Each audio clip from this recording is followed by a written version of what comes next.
Welcome to the first general meeting of the UCSD Emeriti Association.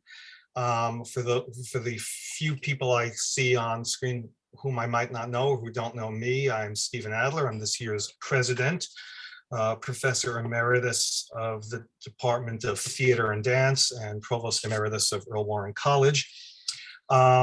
It's a pleasure to see everybody and thank you for joining us today.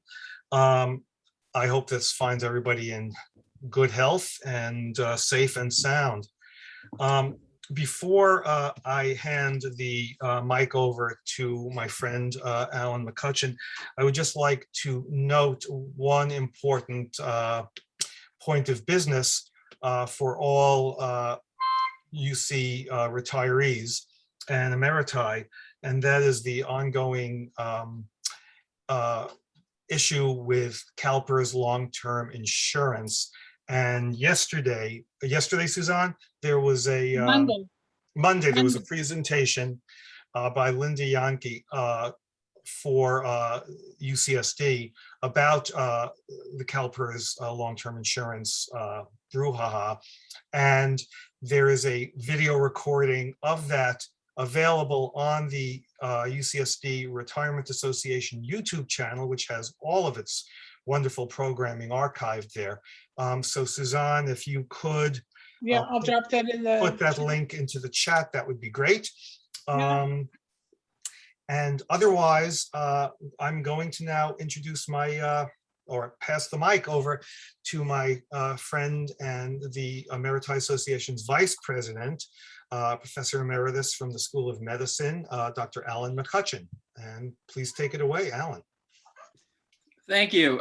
Before I introduce Steve, I wonder, Vanya and Suzanne, whether we should try to do something about notifying people of whatever the correct password is that bypasses this. There is no password. I'm sorry, the site, the link, the Zoom link that bypasses the password, because Steve apparently ran into it, and maybe others. Vanya sent the link out to everybody.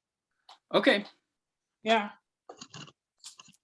All right. So Professor Steve Smith is the Warren Distinguished Professor of Law at the University of San Diego School of Law and co-director of two institutes there, one on law and religion and the other on law and philosophy. He was educated at Brigham Young University, graduating in 1976, and the Yale University School of Law in 1979. His academic career before joining USD in 2002 consisted of serving on the law faculties of the University of Notre Dame as the Robert and Marion Short Professor of Law, and in the University of Colorado as the Byron R. White Professor of Law. His scholarly activities have consisted of a number of books and book chapters, law review articles on the relationship among law, government, and religion. A sampling of some of those titles include Die and Let Live, the asymmetry of accommodation in religious freedom and gay rights, Freedom of Religion or Freedom of the Church in Legal Responses to Religious Practices in the United States, How to Remove a Federal Judge in the Yale Law Review, and The Disenchantment of Secular Discourse. His topic today is based on his most recent book, Fiction, Lies, and the Authority of Law. It addresses topics of intense current interest, such as cancel culture, public mendacity, presidential authority, and the interpretation of the US Constitution. Steve was nominated as a lecturer for us this year by Tad Kauser, our professor of and department chair in political sciences here at UCSD. And he informs me he'll be presenting without slides, so we don't want you to be alarmed that you have a technical error when you don't see any. Steve? Well, thank you. Thank you, Alan. And it's good to be with you and have a chance to meet you. It's an honor to be invited to spend some time discussing with you some of these subjects. And I'm kind of honored that you take the time on a beautiful September afternoon to spend the time talking about this point. Yeah, no slides. I'm sort of old school. I don't know how to do much of that sort of stuff. And so forth. So I just stick to talking in class blackboards and so forth, not the PowerPoint sort of thing. But I was invited to talk about a book of mine that has just been published. I think it was supposed to come out today. I don't have a copy yet, but some of my friends tell me that they do, called Fictions, Lies, and the Authority of Law. And the book starts off, and I want to start off with a provocative observation made by Hannah Arendt during about the middle of the last century, I think. She basically said that authorities vanished from the modern world. More specifically said, authority has vanished from the modern world. We no longer understand what it is. And this is this is a very unfortunate development. She said it amounts to the loss of the groundwork of the world.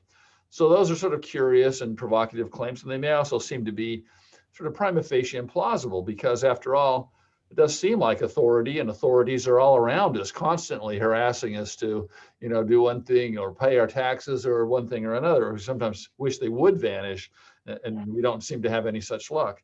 It's also kind of a paradoxical claim, I think, that Arendt made, because you might think if we no longer understand what authority is, then how do we know that we've lost it, or that the loss of authority is a calamity rather than maybe a good thing, and so forth. But still, it seems like we should take seriously the observation of a respected political thinker. And she was not the only one to make these kinds of observations. Other thinkers have also observed that authority seems to have a very problematic status in the modern world. So for me, that's sort of a point of departure for exploring a series of problems that I think arise out of this problematic status of authority. And they range from constitutional interpretation and statutory interpretation, questions of presidential authority, to more jurisprudential matters, some more technical things that philosophers like H.L.A. Hart talked about in the last century. But for today, I want to concentrate on just two of the chapters from the book that I think will be of more general interest. So and those would be chapters 1 and 4, incidentally. So I want to start with a sort of familiar problem, or kind of a dilemma. You could put it this way, that we think that authority needs to be based on the consent of the governed. But if that's true, it seems that we don't have authority. Our governments would not seem to have authority. Now, just to elaborate a bit, of course, the Declaration of Independence says that it's a self-evident truth that government power, just government power, has to be based on the consent of the governed. And that's been a theme throughout American history, I think, and it's repeated throughout the history. Just a couple representative quotes. Alexander Meiklejohn, respected constitutional theorist from the last century, said that governments derive their just powers from the consent of the governed. If that consent be lacking, governments have no just powers. And somewhat more recently, Roger Smith, a leading political scientist, explained that a feature of the course of America's constitutional development has been, quote, an expanding legal emphasis on consent as the sole source of political legitimacy. But it's not just that we do say that consent is the source of political legitimacy. It's that or of authority. It seems that we need to say this. We need to say it because we also have a very, pervasive modern commitment to autonomy, to individual autonomy. Some will say that's sort of the central characteristic of modernity, this commitment to autonomy. And it's often said to be the source of our human dignity, that we have autonomy. And this commitment to autonomy seems to be in tension with the idea of authority. One person who developed this point in a fairly, stark way, that's been discussed quite a lot, was the philosopher Robert Paul Wolff, in a book called Defense of Anarchy. And Wolff's central point is one I think I can give a quote that pretty much conveys it. Wolff said, "The defining mark of the state is authority, the right to rule. The primary obligation of man is autonomy, the refusal to be ruled. It would seem then that there can be no resolution of the conflict between the autonomy of the individual and the putative authority of the state. Insofar as a man fulfills his obligation to make himself the author of his decisions, he will resist the state's claim to have authority over him. That is to say, he will deny that he has a duty to obey the laws of the state simply because they are the laws. So that's a pretty stark challenge to the idea of authority. And I think it leads to an emphasis on the consent account of authority, because if we could say that we've consented to the authority of the state, then it seems that the conflict between autonomy and authority would be avoided. In fact, we could say that authority is kind of derived from our autonomy. If I consent to the authority of Parliament or the state of California, then there doesn't seem to be a conflict between my autonomy and the government's claim to authority. So it's an important proposition, this consent account. On the other hand, it does seem, and this isn't a real technical point, a lot of people probably make this observation, that the idea that the government has the consent of the governed is for most of us a kind of fiction. No one ever sat me down, probably most of you said, do I consent to the government, to the authority of this government? If so, sign on the dotted line right here. That never happened. I was just sort of born into the world as it is. And I found lots of people trying to boss me around, without asking whether I consented to that or not. Now, there may be a few people who did explicitly consent. People, for example, who achieve citizenship by immigrating and being naturalized may have officially and explicitly declared their consent, but most of us probably did not do that.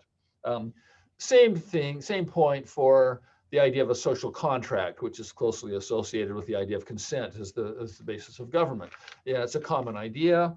But of course, the social contract, although it may be useful for theorizing, seems to be a fiction. There never really was a social contract as a factual or historical matter. It's just barely imaginable that there could have been one.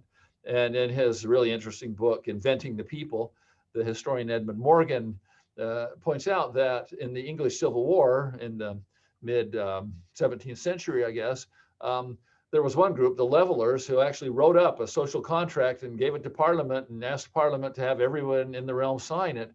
And Parliament rejected the whole idea with disgust. They were not going to do that. And we've never had anything like that, an explicit social contract. Theorists, of course, often try to salvage the idea of consent by talking about implied consent or constructive consent. So they may say, for instance, that we consent to the authority of the government when we vote or when we claim the protection of the laws. And I think these are important points, and they'll turn out to be important, but they don't really show any kind of actual consent. I discussed this at some length in chapter 1, and other people have discussed it at much greater length. But just a simple way to see it would be, suppose someone grabs you and imprisons you, but then also tells you that they're going to provide you with food and even honor your request. You can choose chicken, beef, or a vegan diet or whatever. If you say, okay, I vote for a vegan diet or for beef, it can hardly be said that you consented, to the authority that is being asserted with respect to you. Constructive consent's a little different. The basic idea is that we can be deemed to have consented to something that a reasonable person would consent to. And I think the fact that theorists invoke this idea of constructive consent does witness to the power that consent holds in our understanding of authority, but it still doesn't provide any actual consent. And in fact, it's a little ironic and even perverse to say, the government would have no authority over you unless you consented, and you will be deemed to have consented whether you think you did or not, so forth. So that again doesn't work to provide actual consent. So does it follow that that Wolf was correct and that we should be anarchists?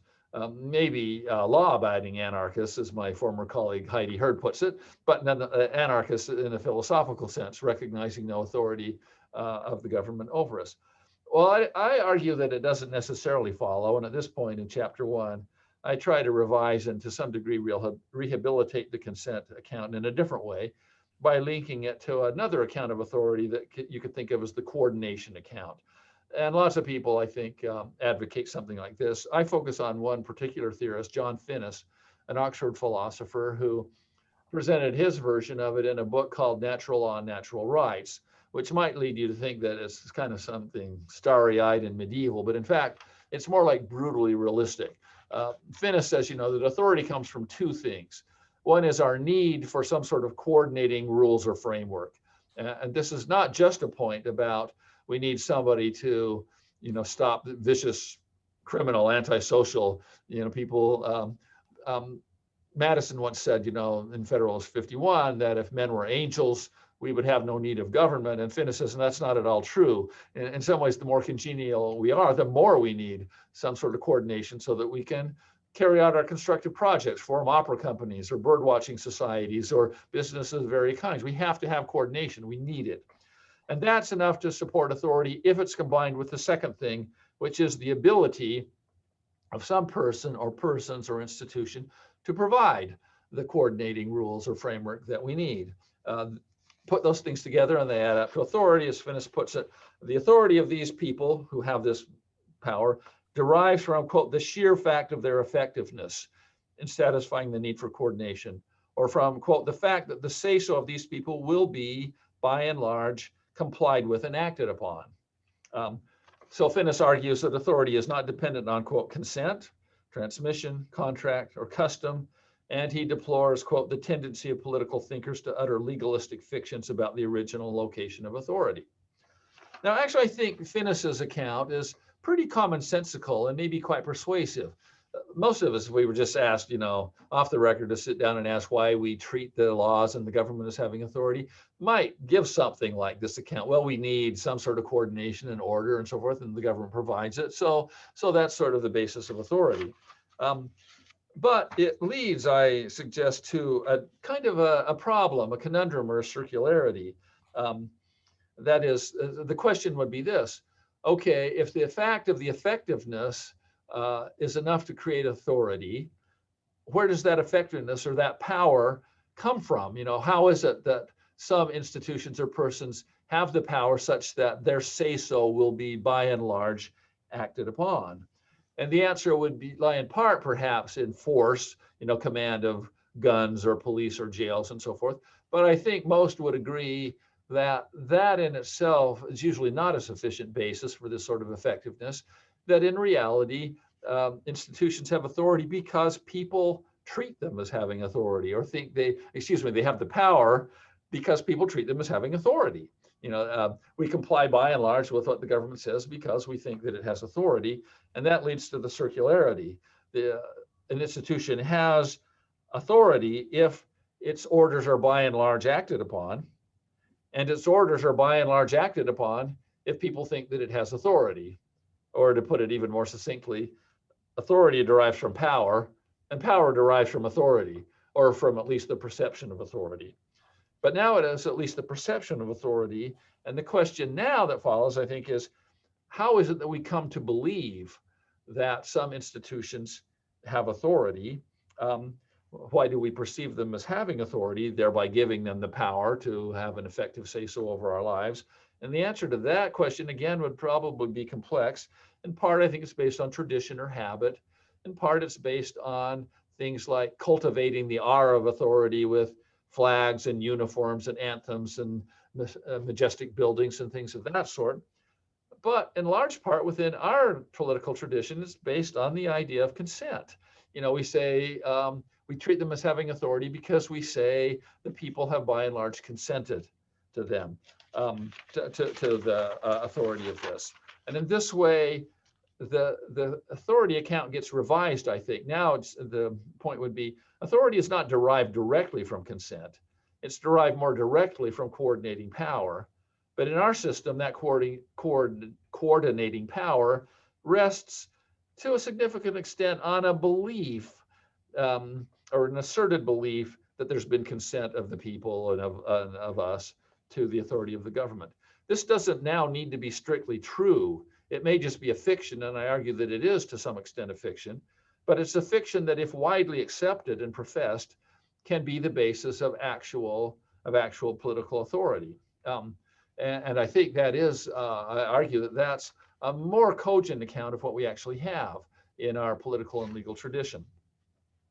At this point, though, I need to, and I think we need to reflect on this idea of a fiction. What does it mean to say that this is a fiction? When we say something is a fiction, we typically do mean to say that it's not true in a factual sense, but Also, I think we usually mean something different than to say that it's just a lie.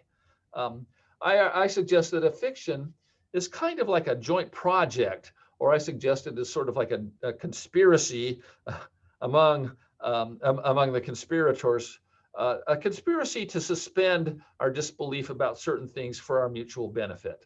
You know, we basically agree to do that for our mutual benefit. And that this can succeed, but its success depends upon meeting two requirements. The benefit needs to, the fiction needs to provide some benefit for us so that we have some inducement to participate in this sort of pact or project. And it needs to be, if not exactly true in a factual sense, at least plausible, or I suggest true-ish. Otherwise, we just can't suspend our disbelief. So just to illustrate this with a simple example of a simple fiction, take a novel, you know, or a movie.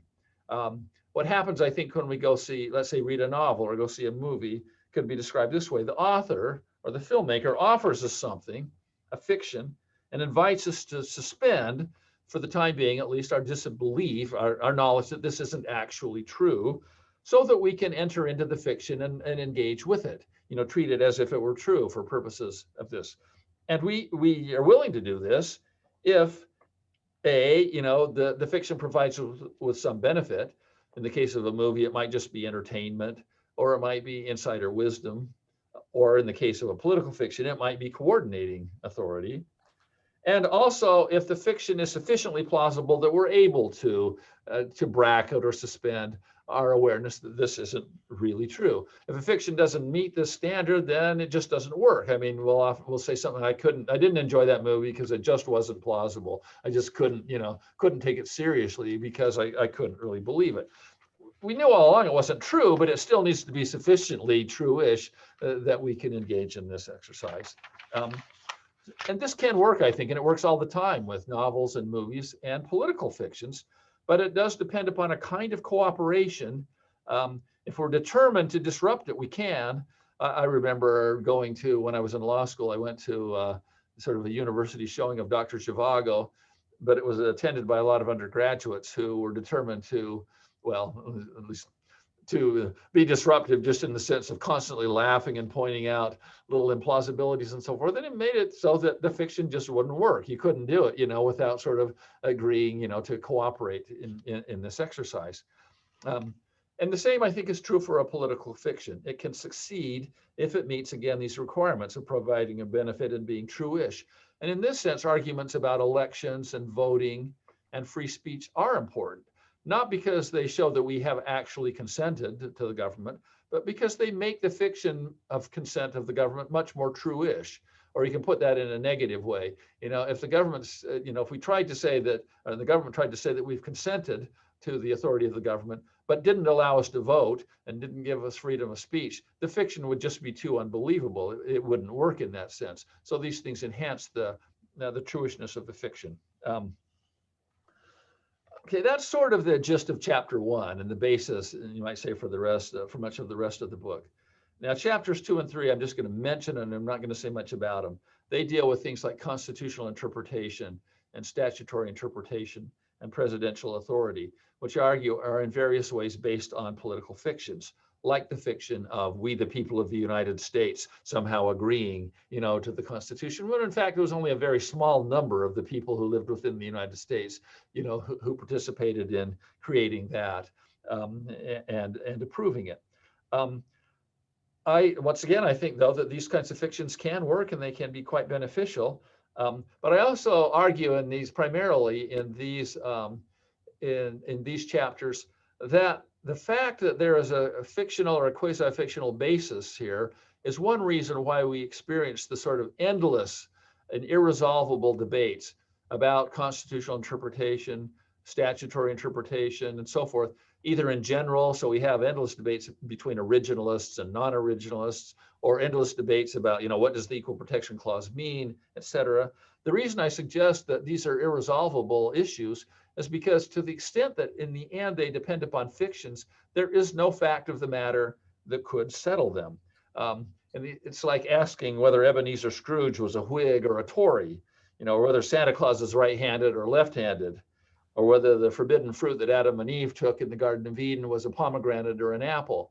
There's just, with apologies to any strict biblical literalists, I just say there's no fact of the matter that can resolve those sorts of disputes. And the same, I suggest, is true of many of our debates about the meaning of the Constitution, the meaning of the Civil Rights Act of 1964, the presidential authority, and similar issues. So that's sort of the gist of chapters 2 and 3. But passing over those quickly, then I want to go to chapter 4, which I'll spend the rest of my time on. And this chapter is called From Political Fictions to Living with Lies. So I've already suggested that a fiction need not be the same thing as a lie. But a fiction can degenerate into a lie, or a system of fictions can degenerate into a system of lies if, for example, their truishness becomes overstrained and yet they're imposed upon us anyway, and so forth, so that we're aware that they're not truths. We can't suspend our disbelief about that, and yet we're required to affirm them. Sort of a fictional version, a nightmarish fictional version of this possibility is George Orwell's novel 1984. But we have a more actual version in, for example, Eastern European communism in the 1970s. So this got described by some famous authors, and so I draw on them in this chapter. Solzhenitsyn would be one of the leading ones, of course, but I focus a little more. I discuss him, but I focus a little more on Václav Havel, who I think gave a pretty famous analysis of communism in Czechoslovakia in the 1970s. So Havel points out that communism at this point is no longer the sort of brutal or violent thing that it once had been. People aren't being, he says, sent away to concentration camps or summarily executed or things of that sort. He says it's more of a system of existential pressure, I think is the way he put it. And nonetheless, Havel argued that it was a system of, here's a quote, life in the system is thoroughly permeated with hypocrisy and lies. Now, he presented this idea, led off his presentation in a famous essay with a pretty famous example, I think, of the greengrocers. He puts it, the grocer who puts up in his shop window a sign that says, "Workers of the world unite." Even though he doesn't really believe that or care about it, but he's just been asked by the party to put up the sign. And Havel says some things about that. He says the grocer doesn't take it seriously, the slogan, either as any kind of imperative or a request, but nonetheless, the sign does convey, he says, a quote, subliminal but very definite message, which goes like this, quote, "I, the greengrocer XY, live here, and I know what I must do. I behave in the manner expected of me. I can be depended upon and am beyond reproach. I am obedient, and therefore I have the right to be left in peace." Havel suggests that this is one instance of a kind of general condition that amounts to pervasive mendacity and hypocrisy. Every day, he says, a man solemnly performs ritual acts which he privately finds ridiculous. He unhesitatingly gives answers to questionnaires which are contrary to his real opinions, and he is prepared to deny his own self in public. He sees no difficulty in feigning sympathy or even affection, where in fact he feels only indifference or aversion. Life in the system is thoroughly permeated with hypocrisy and lies. I think I quoted that already. All genuine problems and matters of critical importance are hidden beneath a thick crust of lies. And Havel thinks that this is a very, very serious problem. He describes this mendacity as, quote, a hideous spider whose invisible web runs through the whole of society. It leads, he says, to demoralization and a profound crisis of human identity, to the complete degradation of the individual.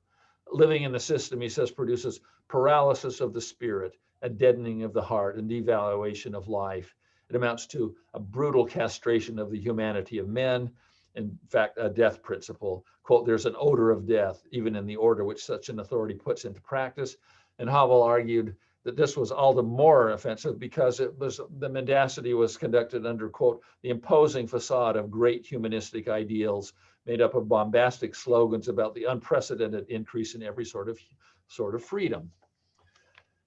Now, that's a pretty famous diagnosis and a very chilling one, but is it correct? At this point, I think that's a question that needs to be asked, because I can imagine that it would be resisted by many of the people that Havel purported to be speaking for. It would say, who are you to, say that all of us are engaged in this pervasive mendacity?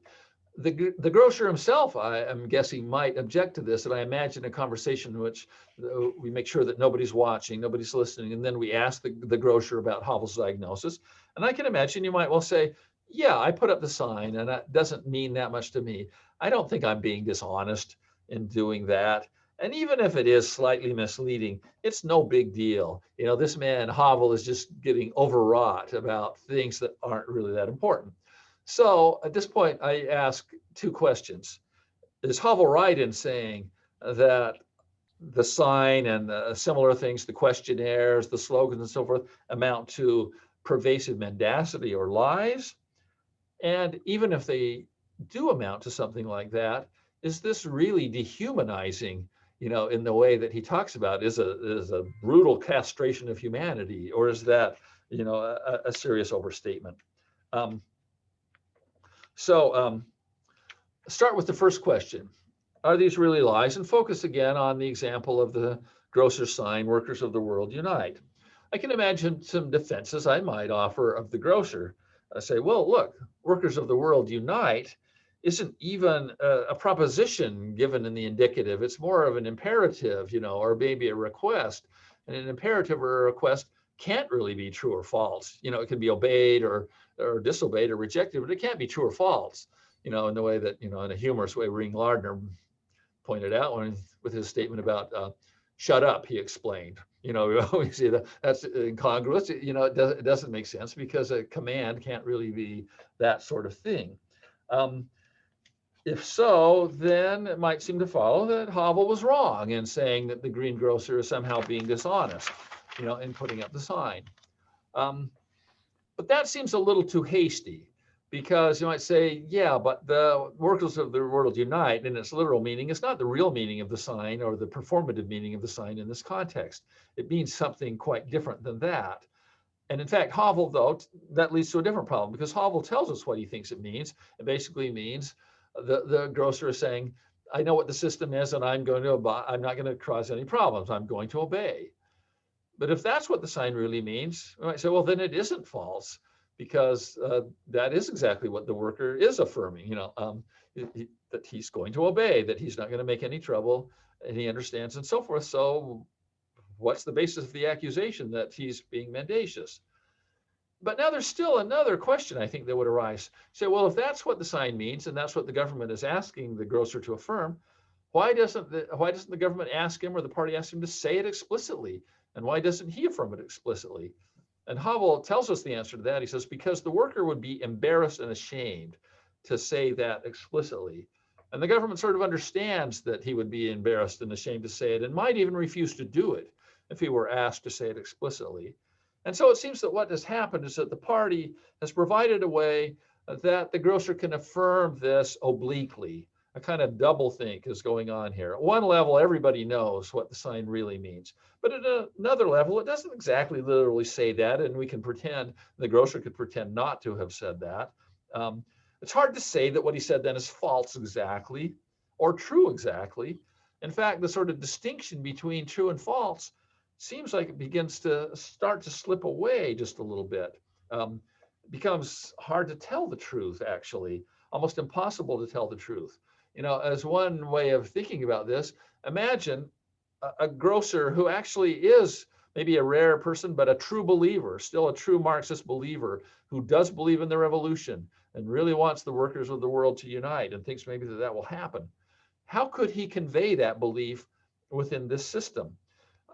He knows that his sign won't be taken as meaning that. It will be taken as meaning something more like what Havel says. People will understand it to mean. At the bottom of the sign, could he write something like, workers of the world unite, and I really mean it, or something?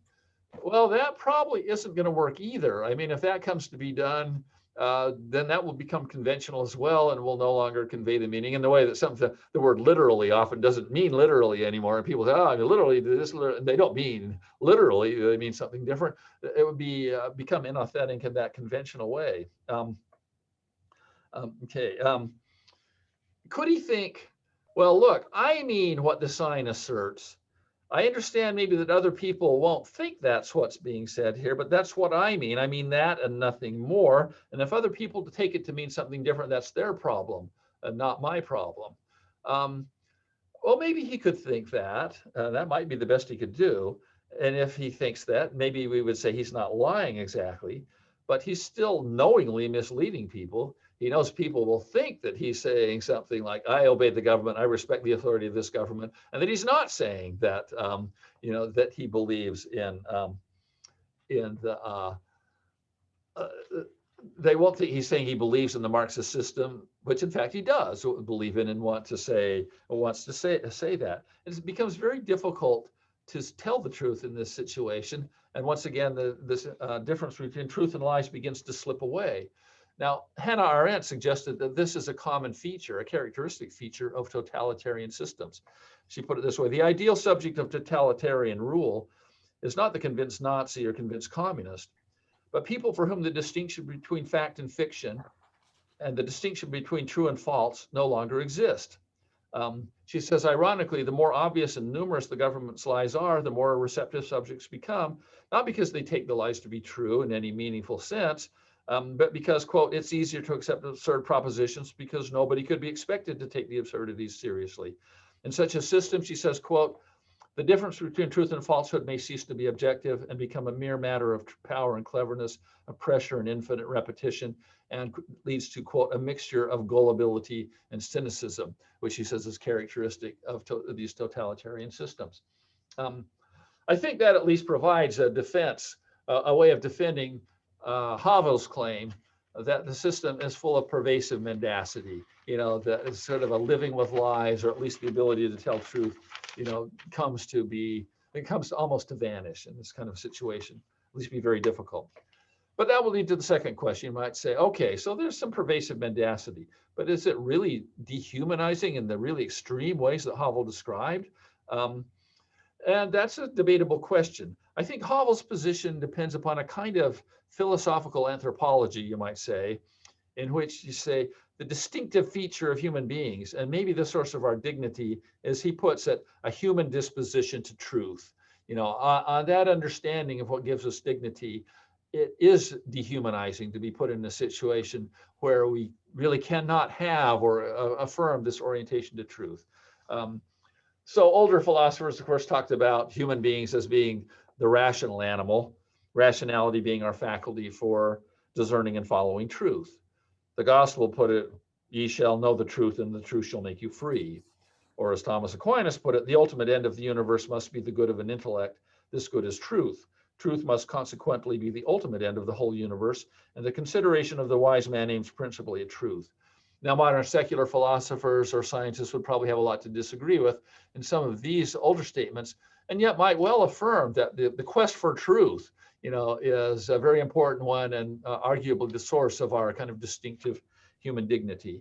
And on that assumption, I think Havel's criticisms become understandable and plausible, that a system that sort of separates us again from truth is dehumanizing. And it's arguable that the totalitarian regimes themselves understood this fact. It would help explain otherwise puzzling features of their administration, in which they showed a perverse respect for truth, even as they tortured and distorted it. For example, the Soviet government famously went to great lengths to force or induce people to make public confessions of its righteousness and of their own spectacular crimes and betrayals, even when these confessions weren't and couldn't possibly have been correct. Leszek Kolakowski, the Polish philosopher and historian of Marxism, reports that, quote, the police insisted on people signing their own confessions, and as far as it's known, they did not forge signatures. They did this using torture to procure the confessions, even though both torturers and their victims knew perfectly well that the information was false. A real dramatic illustration of this point, again, is George Orwell's discussion in 1984 of how the party claims ultimately its power depends upon its ability to exercise power even over the truth. A little different description, and I'll just spend a minute on this, of this phenomenon comes from Czesław Miłosz, the poet, the Polish poet who lived under communism in Poland in a different situation. His is a little different, but leads to similar conclusions, I think.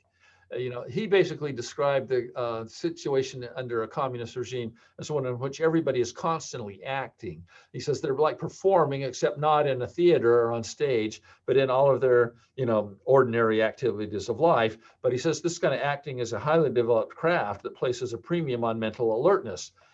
Before it leaves the lips, every word must be evaluated as to its consequences. In this perpetual performance, a person may be required to say something is white when one thinks it is black, to smile inwardly when one is outwardly solemn, to hate when one manifests love, to know when one pretends not to know. Melos, and apologies for pronunciation, I'm probably not pronouncing his name correctly, went on to say, for young people starting out on a career, the road before them is open, he said, open but guarded. Their thinking must be based on the firm principles of dialectical materialism. Unlike Havel and Solzhenitsyn, though, he didn't describe this as a situation in which people are consciously aware that they're lying. He described an internalization in which people would come to think that they were saying what they really believed and would find a kind of peace in having come to assume this. But this does not, he thinks, avoid dehumanization. He described one writer who was initially a traditional Catholic with whom he had at one time been close friends, but who gradually shifted over to the party's perspective and achieved great acclaim and success in this way. Melos says, in his desire to win approbation, he had simplified his picture to conform to the wishes of the party. One compromise leads to a second and a third, until at last, though everything one says may be perfectly logical, it no longer has anything in common with the flesh and blood of living people. Still a kind of dehumanization. Now, that's pretty much the gist of chapter 4, but towards the end of chapter 4, I try to talk just a little bit about some questions that people inevitably pose. That is, does any of this have any application to us and so forth in our situation today? And I consider 2 or 3 possible answers to that and so forth. But also note towards the end of the chapter that there are at least observers who argue that our own situation in universities in particular, but perhaps in society more generally, is coming to resemble something like this. So I'll just mention 2, I quote. One is Anthony Kronman, former dean of the Yale Law School, now a professor at the Yale Law School. As it happens, my professor for uniform commercial code when I was a law student. But Kronman's written a lot of interesting work, and in a recent book about higher education, he's basically making an argument for the importance of the humanities. But in one chapter, he does argue that American higher education, under the appealing heading of diversity, meaning, as he explains, diversity of race, ethnicity, gender, and sexual orientation, has establishing a kind of mandatory conformity of opinion that he finds threatening to higher education. Kronman says that the commitment to diversity isn't optional. Faculty and students are often required to take diversity training, and, quote, applicants for faculty positions are routinely required to affirm their commitment to diversity and to explain how they intend to promote it. Now, a key element of this diversity program would, of course, be affirmative action. As it happens, Kronman is very much in favor of affirmative action. But in his view, we made a mistake when we adopted as the rationale for affirmative action the sort of rationale that Justice Powell put forward in the Bakke case, that this is a way of enhancing education, the quality of education. He thinks we should have supported affirmative action based on social justice rationales, and that by not doing that, we've made a big mistake, which, as he says, drove the truth underground and made it illegal for our colleges and universities to address their students with the honesty that the search for truth requires. Kronman says this dishonesty creates, quote, a climate of mendacity in the university. It breeds dishonesty in an environment where honesty should be at a premium. The other person that I note at the end of the chapter is Douglas Murray, who wrote about this in a recent book called The Madness of Crowds. And Murray argues that in matters of race, sexuality, and gender roles, quote, we are asked to agree to things which we cannot believe. We are asked to believe things that are unbelievable and being told not to object to things, such as giving children drugs to stop them going through puberty, which most people feel a strong objection to. These mandatory affirmations, he argues, began with legitimate human rights campaigns. And as a self-identifying gay man, Murray's very much in favor of those human rights campaigns, but he believes that, he argues at least, that they've mutated into a new form of social justice religion, whose tenets are relentlessly enforced by condemning anyone who deliberately or carelessly deviates as bigot, homophobe, sexist, misogynist, racist, and transphobe. I don't recall that Murray cites Havel, but he describes what he perceives as the consequences of this in terms that sound like they could have come almost straight from Havel. And I'll just quote this in concluding. There's something demeaning and eventually soul destroying about being expected to go along with claims you do not believe to be true and cannot hold to be true. If the belief is that all people should be regarded as having equal value and be accorded equal dignity, then that may be all well and good. If you are asked to believe that there are no differences between homosexuality and heterosexuality, men and women, racism and anti-racism, then this will in time drive you to distraction. That distraction or crowd madness is something we are in the middle of and something we need to try to find our way out from. Now, before COVID broke out at our law school, we had a sort of reading group of people of very different, I think, political views and so forth that read Murray's book and discussed it. And as you can imagine, it provoked lots of different reactions, from agreement to strong disagreement and so forth. And I think it will do that. People are going to have their different observations and judgments about these sorts of issues. But they are definitely, I think, things that people are thinking about and need to be thought about. And on that somewhat ironic note, I think I'll conclude this lecture. And again, thanks for being here and listening, and see if there are questions or anything to discuss. Who have questions? Yeah, it's Bob Knox. Are there cases in which the truishness of something or other has not decreased, but in fact increased over time? I'm thinking of, one of our sort of founding philosophies that we hold these truths to be self-evident that all men are created equal. Well, of course, when that was first written, it had nothing to do with women or lots of others in the country. It had to do with white male property owners. Since then, we have come some distance, not 100%, but a measurable chunk of distance in terms of in making that phrase "all men" actually mean all people. There's miles to go, but miles have been done. So I just wonder if there are other examples of an increase of truthlessness, or to borrow your word, over time, of that sort. Thanks for that. That's a very valuable corrective, because I think I was describing the career path as one of almost like inevitable decline or something, and it doesn't seem like there's any reason why it would need to be that. And I think, well, I guess I don't know. I think our situation is complicated. I think the consent of the governed idea is in some ways much more true-ish now in the way that you described. On the other hand, there's almost surely lots of people who feel disempowered in one way or another, and our politics as they have evolved have made it more difficult, to actually have your voice heard, or just for ordinary people to have their voice heard or to participate meaningfully. So it might be a bit of both. I'm thinking, in some ways it's more true-ish, and in some ways it might be somewhat less so. And a point I think I didn't make in this talk, but I had sort of meant to in the book, is that the plausibility of the fiction will vary, I think, quite a lot from one person or one group to another. I mean, for one sort of group, it may seem both quite plausible, and the requirement of benefit may seem to be there and quite strong. For another group, let's say, that understands itself to have been excluded and oppressed, neither the benefit nor the plausibility requirements will be met nearly to the same degree, that they might be for some other sort of group. And so it can be, it can work. The fiction might work for some and really not work at all for someone else. And I think that's almost surely true, and has been for us throughout our history. Are there other questions or comments? Steve, I wondered if you could help me clarify the difference between political power and political authority, because in some of Jake's comments, I sense that those two ideas might come in conflict. Yeah, and I probably am a bit loose in using terms. I mean, some scholars will make more sharp distinctions So people will talk about authority and power, or a good friend of mine, retired now, but who taught for years at the University of Michigan, Joseph Vining, has a book called The Authoritative and the Authoritarian, I think it's called.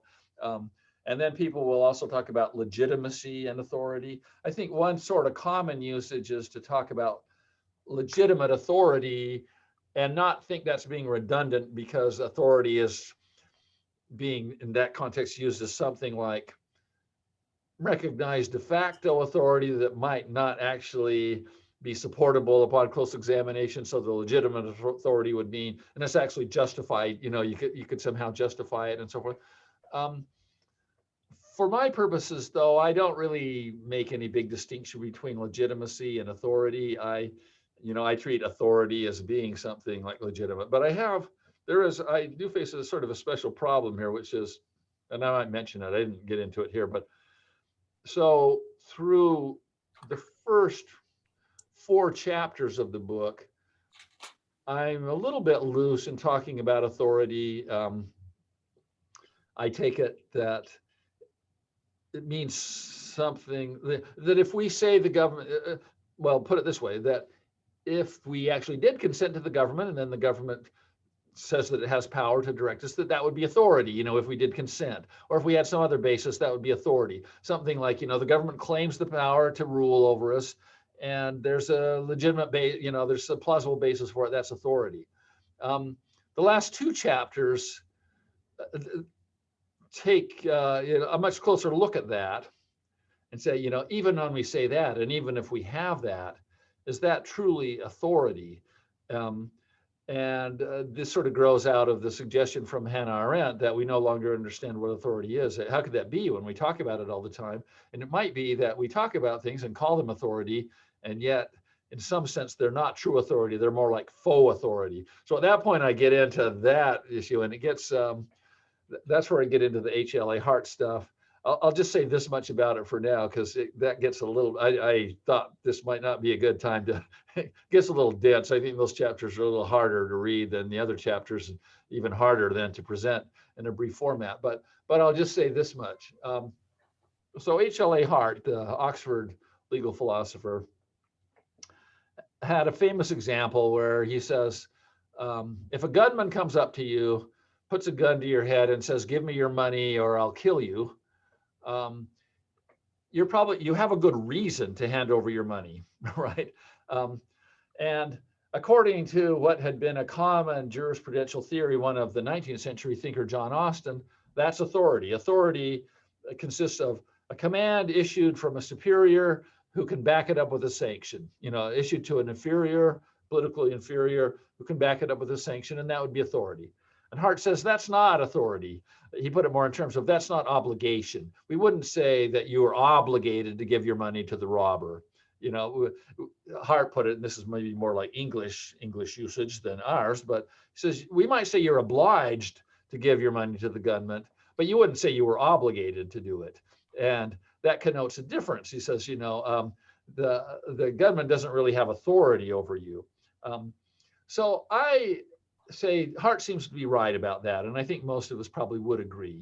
There'd be sort of odd to say that the government has authority or legitimate authority over us. He just gives us a reason. He has force. He gives us a reason to give our money to him, but he doesn't have authority over us. And then the argument in chapter 5, I guess, is that if we take Hart's point seriously and extend it to the other common accounts of authority that legal philosophers offer, the same conclusion tends to hold. That what we get are reasons to obey, but not truly authority. And the analysis does get a little bit murky at that point, so I don't know if I'm going to try and summarize it, but the argument is Hart's point is right and not containable. It'll sort of apply to other things. And so then the question is, can we even imagine what true authority would be then in that sense? And that chapter actually grew out of something that I published about 10 years ago. And at that point, my conclusion was, no, we can't. There isn't really true authority. And even analyzed in these terms, even God, if you assume that there's a God, wouldn't have real authority over us. God would, definitely give us reasons, to comply with certain commands and so forth, but it wouldn't consist of true authority. In the meantime, I came to think I was mistaken in that analysis to some extent. So my last chapter actually tries to imagine what true authority could be, what it would be if there were such a thing, and I conclude, I think that there probably is such a thing. And in fact, that, that we have instances or possible instances of it. So that's just a, sort of a general description of what's done there, but not of the actual reasoning there. But I'm afraid to attempt off the top of my head to go through that because, well, among other reasons, I'm not sure I could even remember exactly, it gets a little bit intricate and I'm not sure I can remember all of the steps right now, but that's what those chapters try to do. So that does in fact get back to the question of what does the government do to the greengrocer if he doesn't put the sign up? Mm-hmm. So if it's something mild or something, then it's a different level of authority than if they have the power like God did to the sons of Aaron to strike them down with lightning bolts, And so the power, to me, the power of capital punishment exists in a government that has that authority over life and death of you, and that's the ultimate decision maker for a lot of people. Yeah. Now, Havel says the greengrocer, if he won't put up the sign, is not going to be executed anymore. Might have been at one time, but he's not going to be executed or sent to a concentration camp or anything. Havel even talks about this. But he does know that when he applies for a vacation next year in someplace, it might be denied. Or if he wants to send his kids to the best university, that might be denied. There are various subtle forms of pressure, he says, and so forth, but not the really stark, dramatic thing. But I think he would say that means that the kind of power being exercised is different. The sanctions are not the same, and in some ways they're less severe. But for his purposes, I think he says that doesn't make the system any less dishonest. I don't know if he says this, but he might even say it would be more honest if, in a sense, the government just says, you'll be shot if you don't do it. Then we know what's going on. In the same way with the gunman, the use Hart's gunman. If you say I gave my money to the gunman because he threatened to kill me. I'm not acknowledging any authority, but I'm not engaging in any dishonesty. I don't think, I'm saying exactly what the situation was and so forth.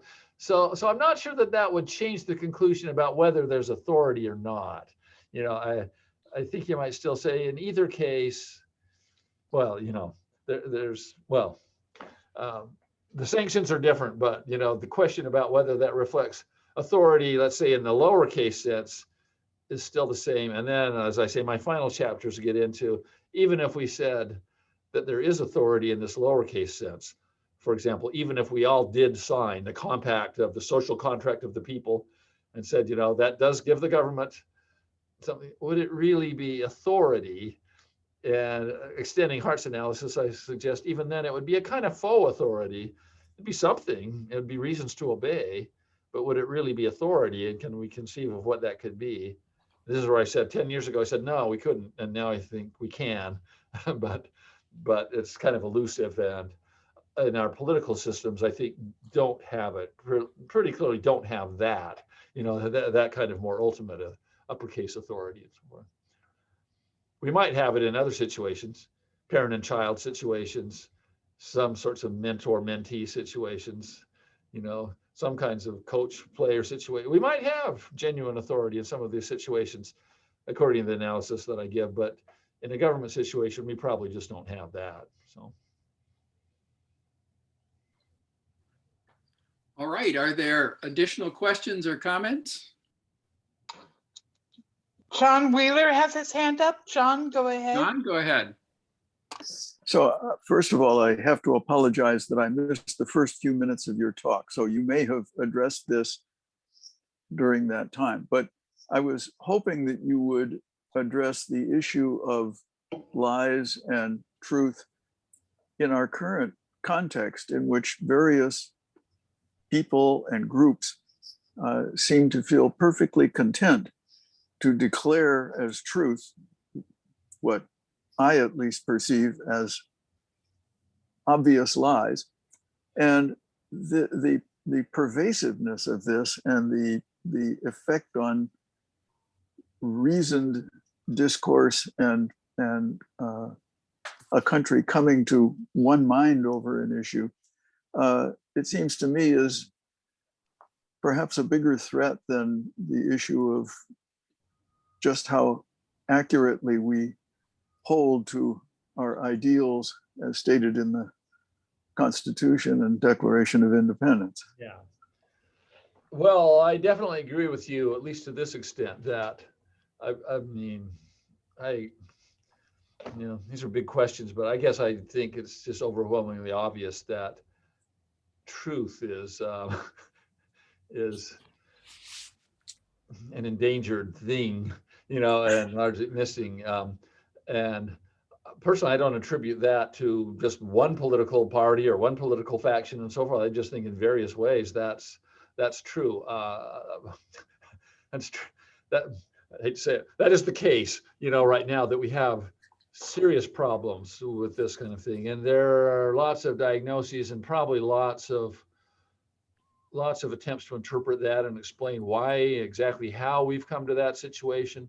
Fairly simple explanations usually leave me a little dissatisfied, you know, say it's all the fault of this person or that party or something like that. I mean, I think it's a complicated thing, you know, that's been building up and as a result of any number of different sort of things that have been happening, you know, but I definitely think that's right. And I will say just one further thing, that chapter on living with lies is actually one I wrote about, I think maybe 6 or 7 years ago, and I never published it or did anything with it. I think I had something else in mind and I can't even remember what I had in mind. And then when I came to write these other things, I thought, you know, this ties right in to this.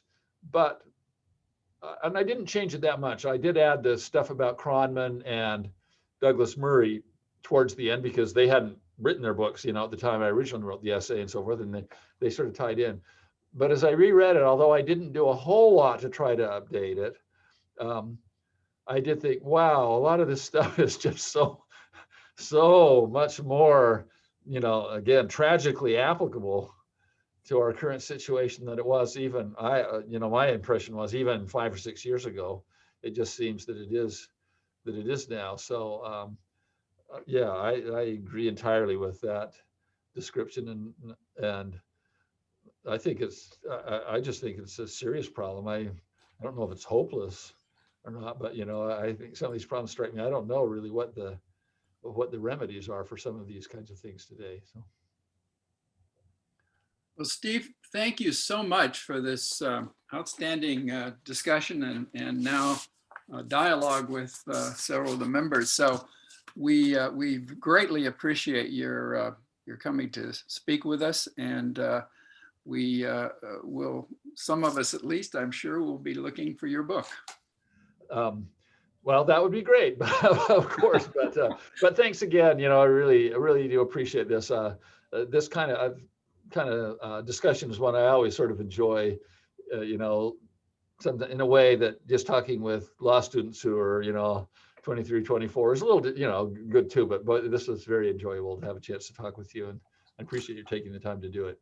So, well, thank you again, Steve Adler. I'll turn it back to you. Oh, thank you very much, Professor Smith. It was great to have you here, and we appreciate your willingness to spend time with us. Thank you. Alan, thank you very much for kicking off the series with a bang. Would you like to just tell everyone about the October lecture? Yes, we'll be talking or hearing from Caitlin O'Connell, who's an animal behavioralist, and who I met through through her husband, who's one of our faculty members in infectious disease. She has had a long interest in African wildlife and has actually been one of the outstanding students of a remarkable sense that elephants have to detect over long distances, over many kilometers, vibrations created by the footsteps and the voices of other elephants. Seems like it's a very important communication system that allows elephants to avoid conflicts over water and so on and so forth. But she's going to be talking about more broadly 10 lessons on communications and cooperation and so on and so forth from animals. That is the subject of a book that she's just published. Terrific. Thank you. That's on October 13th, folks, and we look Yes, forward to thank you. seeing you all there.